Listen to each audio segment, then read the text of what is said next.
Con una nuova base all'aeroporto Marco Polo, la compagnia aerea low cost Ryanair annuncia 24 nuove rotte totali, 16 internazionali e 8 domestiche, oltre 160 voli settimanali e un incremento dei posti di lavoro. L'impegno che Ryanair ha nei confronti di Venezia porterà alla creazione di 100 nuovi posti di lavoro diretti Ryanair, più ovviamente altri nella regione Veneto legati al settore del turismo. La nuova base di Venezia va ad aggiungersi a quella di Treviso, dove abbiamo basati 2 aeromobili. Questo significa che nella regione Veneto avremo in totale 5 aeromobili basati, che rappresentano un investimento di 500 milioni di dollari.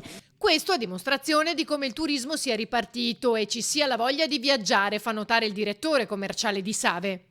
La stagione è andata molto bene, siamo partiti dal mese di giugno perché prima non si poteva circolare, già nel 2020 era stato l'anno in cui la gente era tornata a viaggiare all'interno del paese, 2021 ha cominciato a vedere gente che viaggiava da e per l'Europa.